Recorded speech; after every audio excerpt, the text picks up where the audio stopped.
안녕하세요. 근데 제가 이 4인 가족 이제 아빠로서 요 아이리퍼하고 티구안 너무 이제 고민이 돼요. 어느 좀 알려주세요. 저 미칠 것 같아 진짜. 아니, 그보다 그 가장께서 네. 다리가 이래서 괜찮으신 거예요? 아 뭐 지금 이제 한 달 정도 됐는데 앞으로 5개월 더 일해야 되니까 아이고. 진짜 난감하네 진짜. 빨리 KO하시길 바라겠습니다. 그 힘든 와중에도 저희 구독자분들한테 신차 나온 거 보여주시겠다고 이렇게 오셨어요 또. 지금 촬영하다가 이 왼발을 까딱하면 요 과정을 또 겪어야 되니까 오늘 조심해서 네. 촬영을 진행. 천천히 움직이시죠. 예, 알겠습니다. 네. 예. ID4가 국내 15일에 런칭을 하고 전국 전시장에 이제 전시가 되었고요. 약간의 이슈 문제로 인해서 출고가 조금씩 늦어지면서 전국적으로 가장 빠른 출고율은 19일이었어요. 근데 저희 분단 전시장에는 이제 20일부터 출고차가 올라오게 됐고요. 전국적으로 출고하는 물량이 많다 보니까 보통은 차량이 오전에 도착을 하는데 오후에 도착을 하면서 아직까지 출고가 안 되고 있거든요. 그래서 마침 영상을 찍으면서 저희가 자세한 거는 1층에 전시장에서 ID4 실물을 보면서 실내까지 해서 다 보여드리겠지만 지금은 출고 차량들 이제 출고를 하실 때 뭐 어느 정도 인터넷을 통해서 정보를 들으셨겠지만 ID4 같은 경우는 저희가 서비스를 별도로 해드릴 수가 없어요. 그래서 고객분들이 다 자비로 비용을 해주셔야 되는데 그런 부분들에 대해서 다른 고객분들은 어떤 서비스들을 많이 하시는지 간단히 보여드릴까 하고요. 지금 여기 있는 차량 같은 경우에는 고객님께서 레이노 S 스페셜 9을 하셨어요. 전면은 30%, 측후면은 15% 농도로 되어 있고요. 반사 필름을 많이들 하시긴 하는데 반사 필름이 좀 과하다 싶어서 기존의 검은색 필름에서 열차단율을 원하시는 분들은 레이노 S9 쪽으로도 많이들 하세요. 그러니까 요새는 그냥 이름만 바뀌어서 스페셜 라인이라고 하는데 이 차량에는 그 썬팅이 들어가 있게 되고요. 자, i4 프로 등급의 가르시아 화이트 색상이고요. 현재 이 썬팅은 레이노 스페셜 9 이제 전면은 32% 되어 있고요. 측면은 이제 15%가 되어 있고 후면도 동일하게 15%입니다. 이제 이 농도가 고객분들께서 가장 많이 일반적으로 하는 농도예요.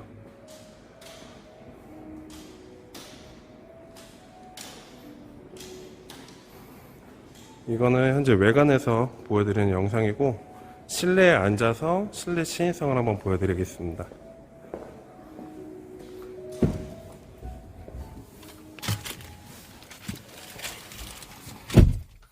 전면 32%, 측면 15%. 레이노 S 스페셜 9 같은 경우도 워낙 높은 등급이기 때문에 외부에서는 잘 보이지 않더라도 내부 시인성은 상당히 좋은 편입니다. 이 차량은 이제 반사 필름이고 이제 국내 브랜드 블락포디에서 나오는 스카이블루 등급이고요. 얘는 이제 전면 30%, 측면 10%. 이렇게 기존 조금 전에 보셨던 레이노와 별개로 이제 빛이 반사되는 모습을 보실 수 있고요. 똑같이 후면도 10%입니다.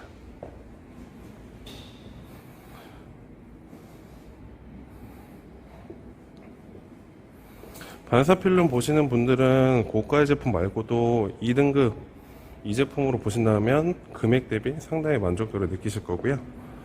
자, 이제 전면 30%, 측후면 10% 안쪽에서 시인성을 보여드리면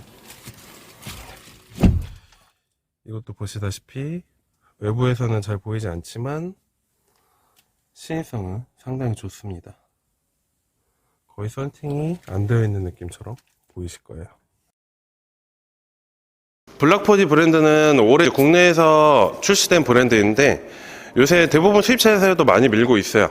뭐 제가 여기로 홍보할 것까지는 없지만 그러니까 저도 이제 고객분들이랑 소통을 하면서 많이 권해드리고 실제로 앞전에 올스페이스부터 이 제품을 많이들 선택을 해서 나가게 됐어요. 근데 고객분들 만족도가 상당히 높고 기존의 반사 필름보다 얘는 약간 푸르스름한 느낌에 속해요. 그래서 이거 같은 경우는 현재 전면이 30%, 측후면 10% 되어 있고요. 얘는 농도가 30%, 20%, 10% 이렇게 세 가지만 있어요. 그래서 보통은 전면 30%, 측후면 10%, 그리고 썬루프 20%를 많이 권해드리긴 해요. 저도 지금 제가 차를 구매해서 썬팅을 한다 그러면 이 제품을 할 것 같아요. 그래서 ID4 같은 경우 고객분들이 비용 지원을 직접 해고서 뭐 내돈내산이죠. 그렇게 할 때 제가 썬팅을 추천드릴 때는 반사 필름을 원하시는 분들은 블락포디 스카이블루 제품을 많이 권해드리고, 나는 반사 필름 조금 가하고 기존의 검은색 필름이 좋대, 열차단이 잘 되는 거였으면 좋겠다 라고 하신다면 레이노와 S9도 많이 권해드리고요. 가성비급으로 한다면은 글라스 틴트 로데도 많이 권해드려요. 그것도 검정색 필름이고, 글라스 틴트도 저희가 한동안 많이 썼는데 요새는 그것보다는 여기를 더 많이 쓰긴 해요. 이제 고객분들께서 ID4 출고를 하고 썬팅비를 직접 하실 때 국내 뭐 썬팅 브랜드들 워낙 많고 고가 제품들도 많아요. 저는 굳이 썬팅에 돈을 많이 쓰시라고 권해드리진 않아요. 왜냐면은 제가 추천드리는 제품 선정도에서만 하시더라도 가성비는 상당히 우수하거든요. 어차피 차량은 소모품이고 운행하시는 데 있어서 불편함만 없으시면 되지, 이 차량 지금 말씀드린 썬팅들도 열차단이 충분히 돼요. 그래서 썬팅 같은 경우에는 고가 제품 쓰는 건 그냥 자기 만족이라 생각을 해요. 저도 브랜드 여러 썬팅을 해봤긴 하지만 솔직히 큰 차이를 느끼지 못해요. ID4는 워낙 디자인 자체가 저희 기존에 판매됐던 내연기관들과는 다른 디자인이다 보니까 어떠한 색상도 다 잘 어울리는 것 같아요. 실내 자체도 일반 블랙이 아닌 이제 투톤으로 들어가다 보니까 자세한 거는 전시 차량을 보면서 설명드릴 것 같고요. 일단 지금 여기 있는 차량들은 고객분들 대부분이 한 1년 정도 대기를 하신 분들이에요. 기존에 국내에서 뭐 ID4에 대한 얘기가 없이 유럽에서 전기차들이 계속 출시되고 있고 국내에 들어올 거라고 예상 짐작을 하시고서 아무런 정보 없이 일단 계약부터 걸어두셨던 분들, 그 ID4 같은 경우는 일반적으로 저희가 신차가 나온다고 하면 요새는 대부분 차량들이 신차들이 대기간이 길다 보니까 고객분들 계약부터 걸고 보세요. 근데 막상 신차가 출시가 되고 나면 해약률이 상당히 많거든요. ID4는 해약이 없어요. 네.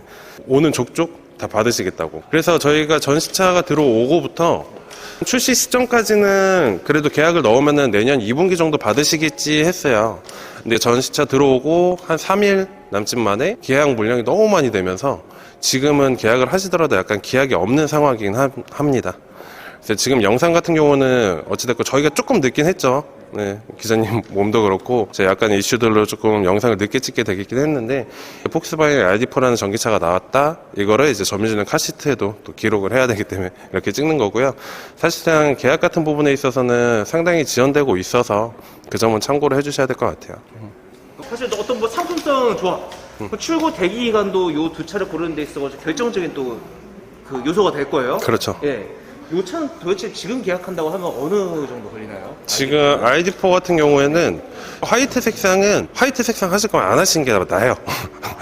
정말 있는 그대로 말씀드리면 그 외의 색상들 뭐 블루, 그레이, 블랙, 실버, 네, 뭐 블루도 이제 두 가지가 있어요.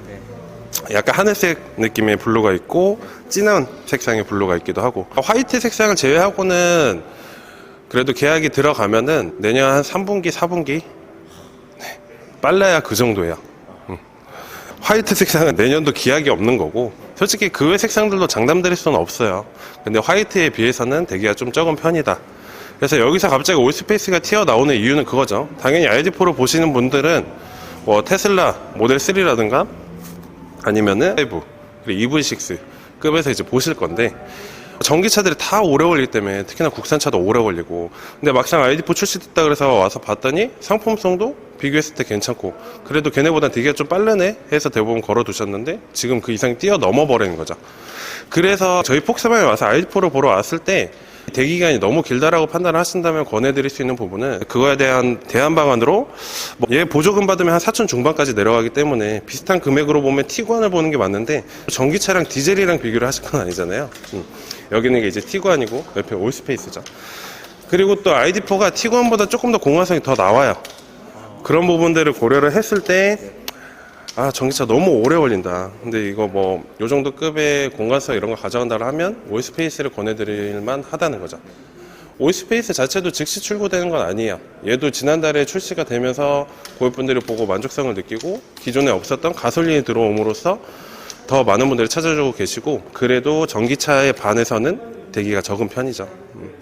그러면 그 결정적으로 2열 공간 이런 부분에 대해서 굉장히 궁금하실 텐데, 네. 그럼 팀장님께서 뭐 시연은 보여줄 수 있을까요? 2열 공간 같은 경우는 뭐 제가 직접 앉아드려도 되는데, 잠시만요.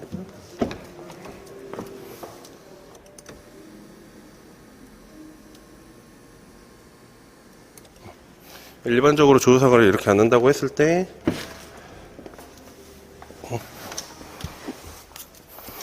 공간성이 이 정도 나오게 되고요. 그러니까 ID4도 2열 공간성이 상당히 넓은 편이에요. 여유롭게 앉을 수 있고요. 성인 전체적으로 차에 타서 4명 왔는데 부족함도 없고, 심지어 얘는 이제 2열에 턱이 없기 때문에 성인 3분이 앉으셔도 충분한 공간이라고 생각이 됩니다. 올 스페이스를 한번 보여드리면요.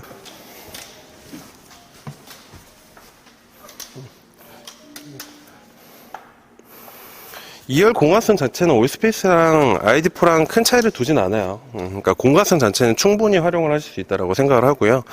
트렁크 공간에 있어서도 ID4랑 비교를 하면 올스페이스가 조금 더 넓은 정도예요. 네. 그러니까 티구안과 비교해서는 ID4가 조금 더 넓고, 올스페이스와 비교해서는 ID4보다 올스페이스가 조금 더 넓은 거죠. 그래서 뭐 내연기관이냐 전기차냐의 차이가 있고, 금액대는 올스페이스가 5,190만원에서 개별 소비세에 적용이 되면 5,098만 6천원이에요. ID4는 5,490만원에서 보조금 자체 현재는 100% 들어가게 되고요. 지자체마다 차이가 있는데 평균적으로 한 1,000만원 정도 예상을 하시면 될 것 같아요. 그럼 얘가 3,000 중반이 되겠죠. 당연히 올스페이스가 차값은 더 비싸기는 해요. 근데 어차피 이거는 현재 구매 기준이고, 지금 계약 나면 ID4는 내년 뭐 정말 늦으면 내후년으로 넘어가게 되잖아요. 불가피하게 물가 상승에 의해서 차량 금액이 얘는 10만원만 올라도 보조금이 줄게 돼요. 그런 거 고려를 하면 결국 올스페이스와 비슷해지는 거거든요.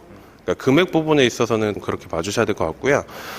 실내 타보셨을 때도 얘는 전기차고 조금 더 미래지향적이다. 올스페이스는 기존의 폭스바겐 인포테인먼트 시스템들을 그대로 갖고 들어가다 보니까 조금 올드함을 느끼실 수는 있고, 편의 사용차에 있어서 ID4는 약간 아쉬움을 가지실 수 있는 게, 앞자리 열선, 핸들 열선만 있고, 얘가 앞자리 통풍 시트 뒷자리 열선은 없어요.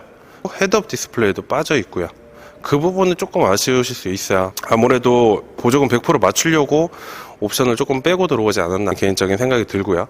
반면에서 올스페이스 같은 경우는 기존 티구안에 없었던 앞자리 통풍 시트도 있고, 앞자리 열선, 핸들 열선 다 있고, 뒷자리 열선도 있고요. 얘는 컴바이너 타입이긴 하지만 헤드업 디스플레이도 들어가요, 올스페이스는.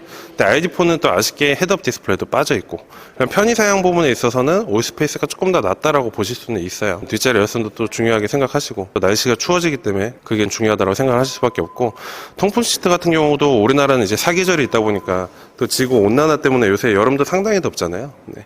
그렇기 때문에 통풍 시트를 선호하시는 분들이 많은데, ID4는 그게 조금 아쉽긴 하죠.